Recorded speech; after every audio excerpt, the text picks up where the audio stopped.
Eu tenho uma curiosidade que me causa problemas, muitas vezes. É uma curiosidade que às vezes eu quero saber se o meu palpite sobre alguma coisa, ele tá certo. E eu preciso ir fundo na toca do coelho, quase assim como se a minha mente implorasse por saber se eu realmente estou certo, implorasse por saber os detalhes daquilo. E aí, às vezes, quando eu me comprovo certo, quando eu tenho um palpite negativo sobre algo, eu acabo me envolvendo em problemas que depois eu percebo que eu cometi erros e deslizes que eu estava resistindo para não cometer, mas que a minha curiosidade me colocou lá.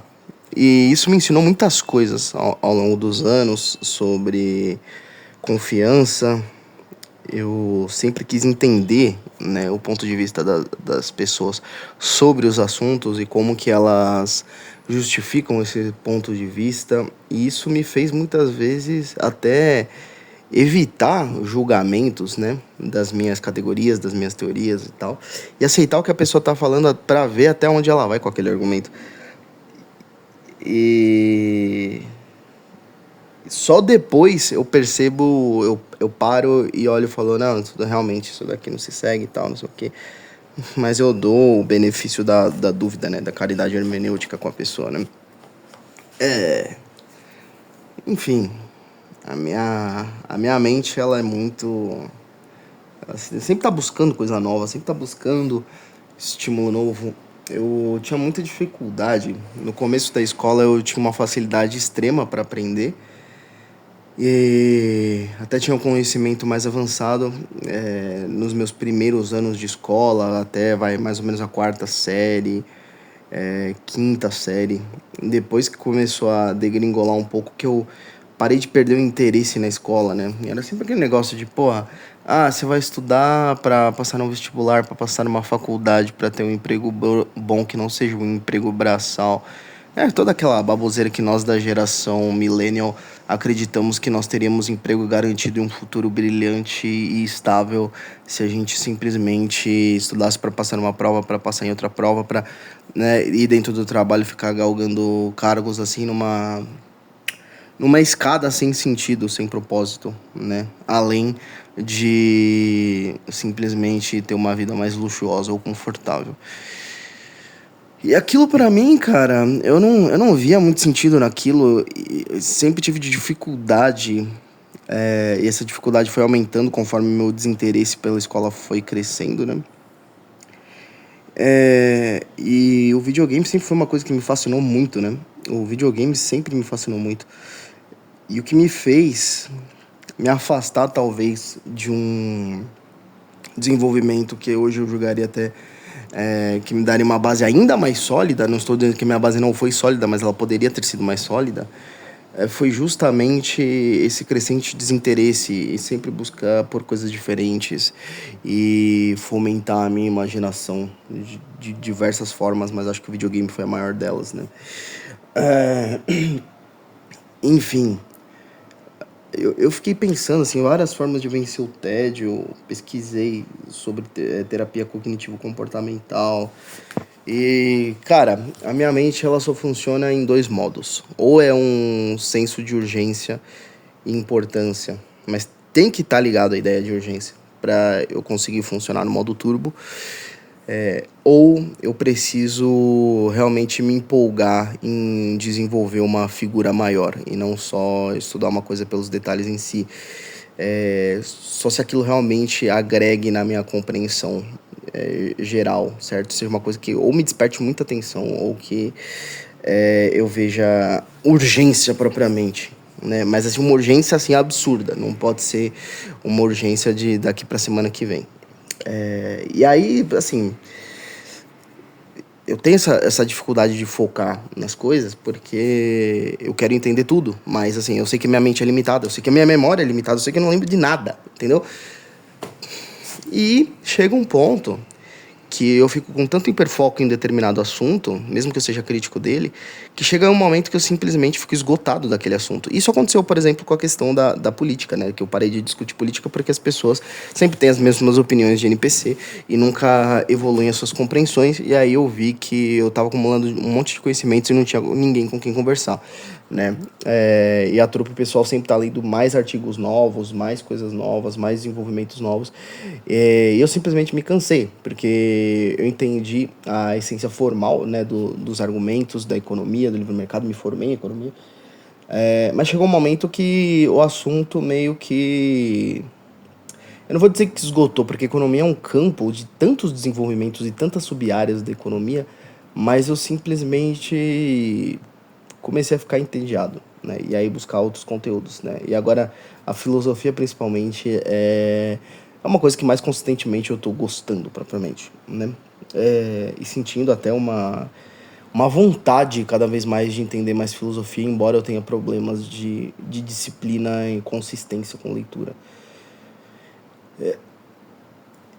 E a maneira de vencer o tédio, cara, eu não sei o que funciona pra mim, eu não posso dizer pra vocês. Eu, assim, do que eu vi, psicólogo, psiquiatra falar sobre TCC, é que a gente tem que criar meio que um senso de urgência artificial, como eu funciono em, né, meio que burst, né, de rajadas de produtividade. Eu preciso ter pausas, essas coisas e tal, mas é foda, tá ligado? Você saber que você tem, você ser neurodiverso, você ter esse funcionamento cerebral mais inconstante, fica foda de você focar nas coisas, né? E o que eu sempre tentei trazer aqui foi a honestidade, principalmente, de mostrar pra vocês o que eu sou de forma nua e crua. Eu sou um cara que gosta muito de ler, estudar. Eu falo sobre as coisas que eu entendo, e assumo a limitação das coisas que eu tô palpitando, que eu tô tateando. E por outro lado, eu sou muito crítico das pessoas que falam sobre coisas que eu entendo e que elas não entendem. E que elas acham que entendem, né?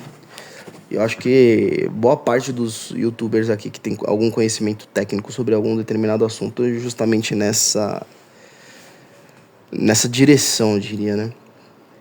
E naturalmente, quando você começa a estudar alguma coisa, né? Principalmente as pessoas que estudam por fontes secundárias ou mais superficiais, elas acabam sendo, assim, majoritariamente por fontes secundárias, elas acabam sendo... colocam a cara, né, para ser criticadas. Então, naturalmente, uma pessoa que tem um conhecimento mais aprofundado vai lá e vai descarrecer essa pessoa, sabe?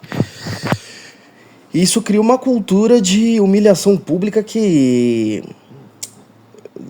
aumenta, talvez, a ansiedade das pessoas que têm alguma ideia de querer, né, colocar a cara a público, né, para fazer conteúdo para a internet, né? E eu acredito que essa ansiedade é algo realmente generalizado, cara. Eu que tenho arcabouço para falar do que eu falo, que eu consigo responder, que, porra, um cara faz uma crítica para mim num vídeo, sei lá, 1 hora de vídeo, eu consigo pegar e escrever todo um texto respondendo ponto a ponto. Eu fico com ansiedade quando eu vejo que tem respostas críticas e raivosas, né, principalmente. Isso é foda, porque eu sou o tipo de pessoa que eu me afasto da minha ideia pra ter uma discussão das ideias em si e não das pessoas, né?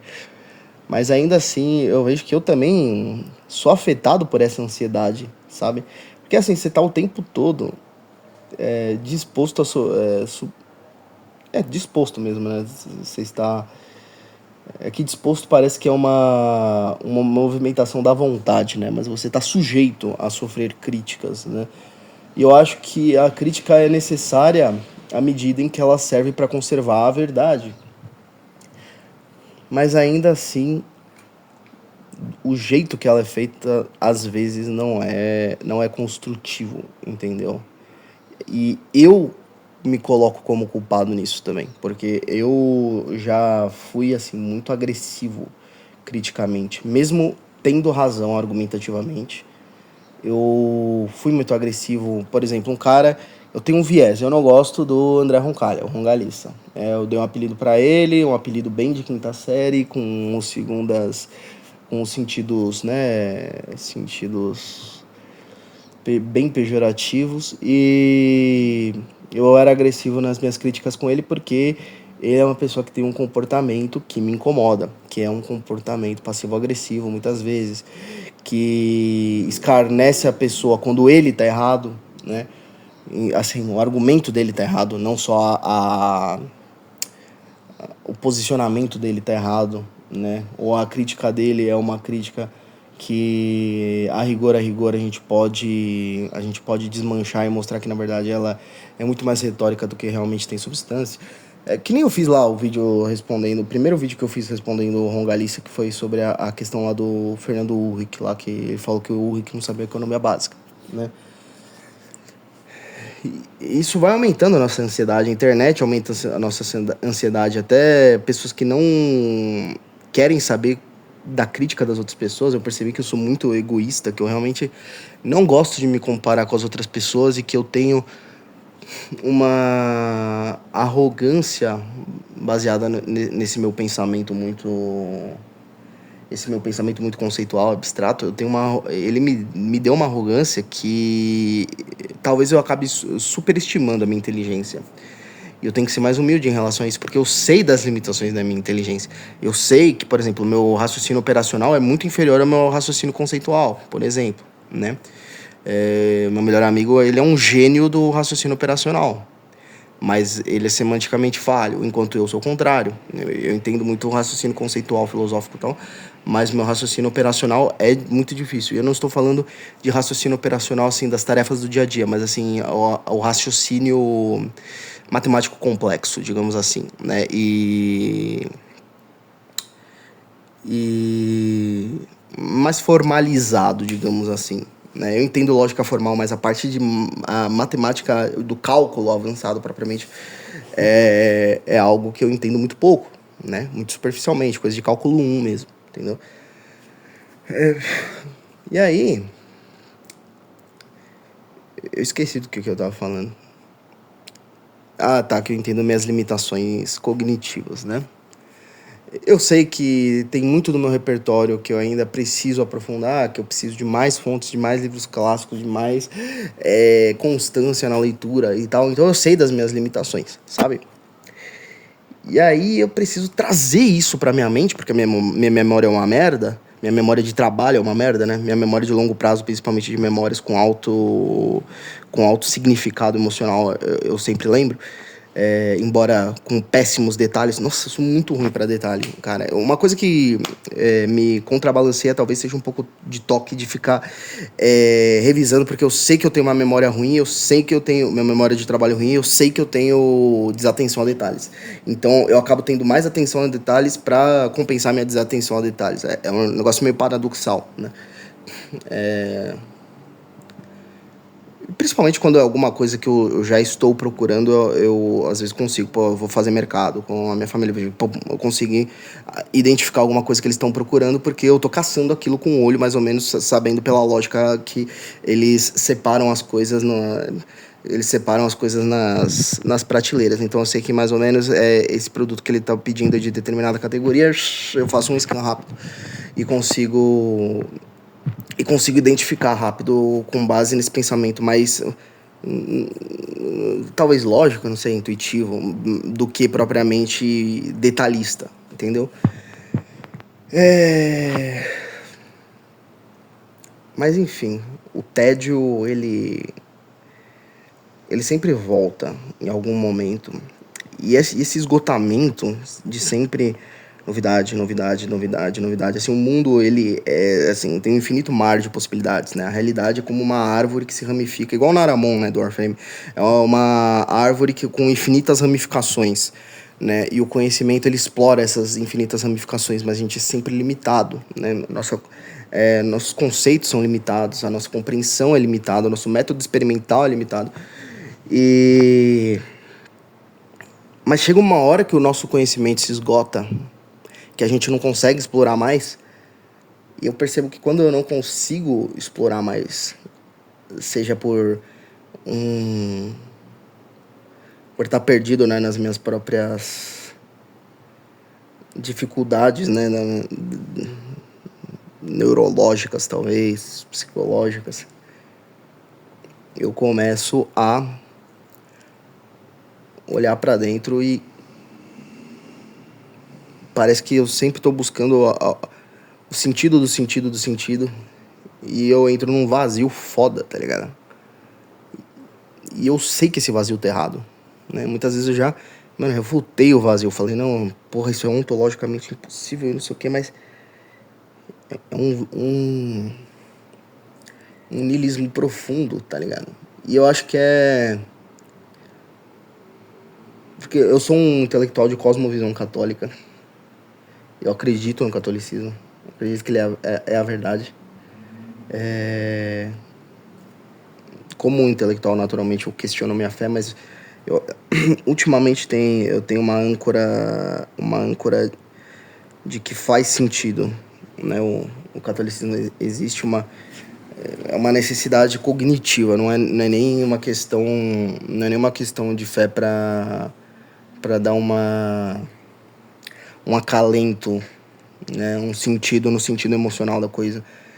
É assim como é uma necessidade cognitiva. Eu percebo que eu só consigo fazer sentido de uma realidade cognoscível através da, do teísmo filosófico e do catolicismo pela sabedoria, principalmente, né? Sabedoria de vida, a coerência que eu enxergo na doutrina da igreja, dentre outras coisas que estão mais relacionadas à fé e história da igreja, de coisas que eu li, histórias que eu conheci, que eu, como péssimo recordador de detalhes, não jamais conseguiria fazer uma apresentação extensiva sem ter um texto em que eu pesquisei as fontes e trouxe, e tô lendo o texto, né? Eu não conseguiria falar isso de cabeça, como eu consigo falar, por exemplo, da metafísica de Aristóteles. Mas eu só consigo fazer sentido cognitivo do mundo através dessa lente. Talvez seja uma limitação minha, né? Mas ao mesmo tempo que eu tenho essa cosmovisão, me parece que, assim como algumas outras pessoas que eu conheço do meio, o católico muito intelectual, às vezes ele se isola muito no conhecimento e não pega... Deixa de ter um pouco mais o lado místico da fé e a virtude prática em algumas coisas. E talvez o meu vazio esteja relacionado a isso, especificamente. Eu não sei. Assim, eu tenho muitas hipóteses, né? Eu sempre... Toda vez que eu penso alguma coisa muito redonda, eu já elaboro mais 5 hipóteses. Assim, é exagero, né? Um número estimado. E contra-argumentos em relação a mim mesmo. Então, eu sempre tento olhar as coisas do maior número de pontos de vista possível e depois fazer uma análise de coerência lógica entre esses pontos de vista. E é sempre assim, meu cérebro não para, entendeu? Até coisas simples eu acabo racionalizando muito. As minhas emoções eu não consigo entender sem racionalizar, sem transformar aquilo num conceito cognitivo que eu consigo e tirar algum sentido daquilo, entendeu?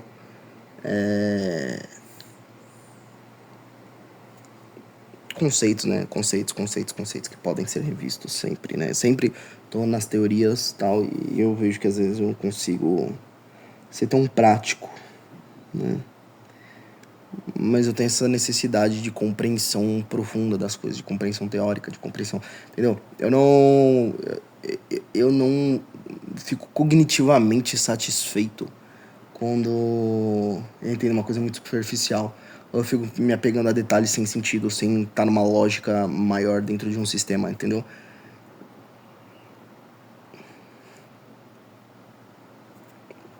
E aí, chega um ponto que a vida bate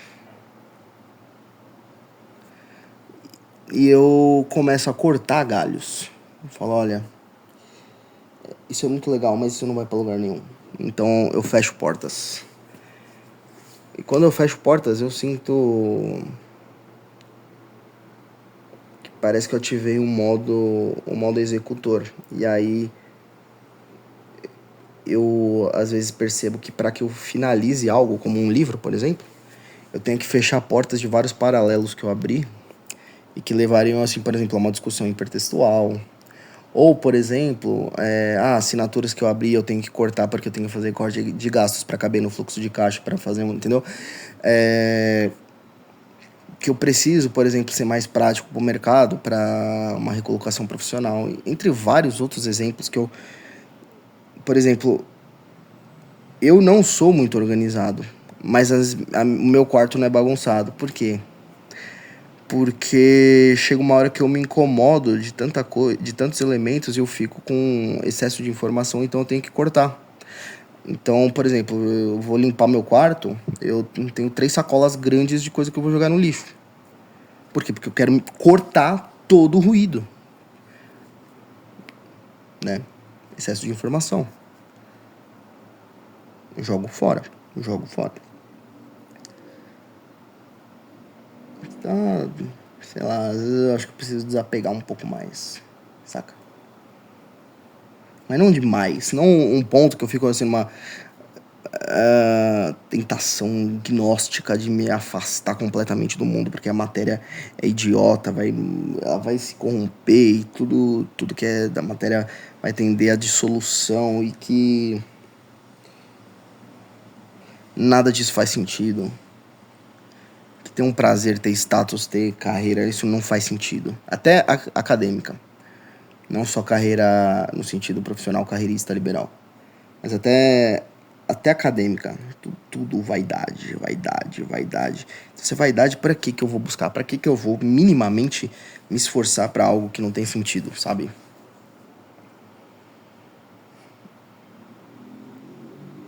E aí eu me sinto abstraído, né? Separado das coisas. Igual naquele termo em inglês, withdrawn. Né? Se retira. E isso aumenta um sentimento de solidão. Um sentimento de solidão ontológica, né? De não é estar sozinho, mas é no sentido físico, material. Mas sozinho no sentido existencial. Igual, você pega, por exemplo, o GTA 3. O GTA 3 ele capta bem esse sentido, né? O GTA 3 é um primeiro jogo sandbox. E 3D, né? Primeiro GTA em 3D e tal. Esse jogo, assim, é um jogo que tecnicamente envelheceu muito mal. Eu não consigo jogar sem ficar observando as falhas dele hoje. Mas se você para pra observar, é igual o show de Truman, que a vida das pessoas é artificial e gira em torno de só servir de um pano de fundo pro protagonista, que é a única realmente. É um único boneco que é controlado por alguém com consciência, né? Que é o player. Tudo no GTA 3 parece muito vazio. As pessoas elas seguem rotinas programadas de entrar num campo de vista do personagem e a partir do campo de vista do personagem, quando ela sai desse campo de vista, ela simplesmente some. O modelo some para economizar memória no sistema. Assim como o GTA San Andreas tinha o Draw Distance, o GTA 3 tinha os NPCs e os carros, veículos, que sumiam da realidade, sumiam daquele mapa, conforme eles atravessavam a rua. Como se todas as rotinas, todo o que a gente pudesse imaginar com a nossa imaginação fértil da época,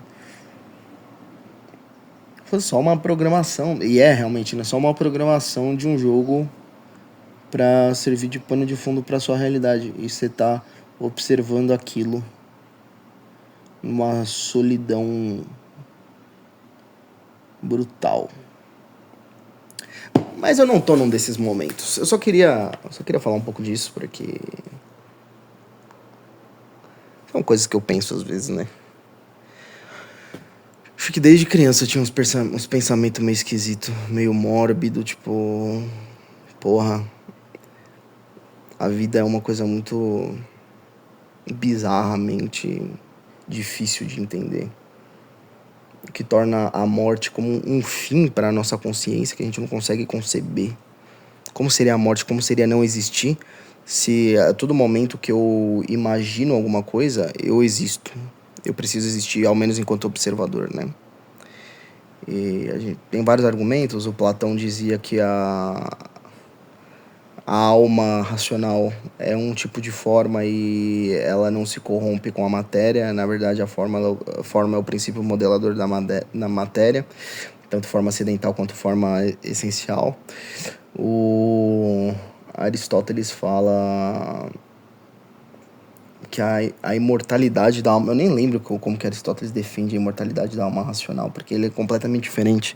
Ele coloca as formas de forma puramente individual, né? Pela lógica do Aristóteles, faz mais sentido atribuir a eternidade da forma no sentido de que ela não se corrompe na matéria, porque ela é una e... Ela é una e ela não é múltipla, ela não muda, ela não se altera, né? Lógico, outros desenvolvimentos sobre a natureza da alma racional suas faculdades, né? O intelecto potencial, o intelecto ativo, que é principalmente que atualiza, né? Esse realmente imutável. Todas essas características da alma racional, elas foram sendo desenvolvidas ao longo da história da filosofia, e tem múltiplas maneiras pelas quais você pode defender a imortalidade da alma racional. Ela é algo que realmente parece fazer muito sentido filosófico, né? E de um ponto de vista da maneira que eu enxergo, é que justamente a nossa liberdade de nos autodeterminarmos, né, da nossa conduta em última análise, por mais que nós sejamos condicionados pelo meio, faz com que a gente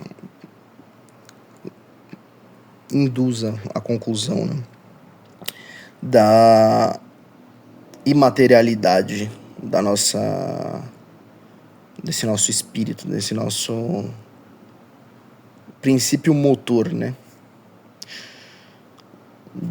O princípio motor da nossa inteligência e do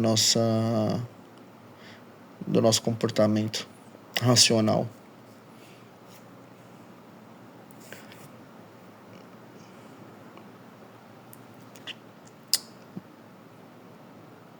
Acho que eu divaguei demais. Bom, enfim. Reflexões para a vida, né? Não importa o quanto você entenda do universo, sem amor o vazio sempre volta. Forte abraço, fiquem todos com Deus e boa quaresma a todos. Reflexões quaresmais.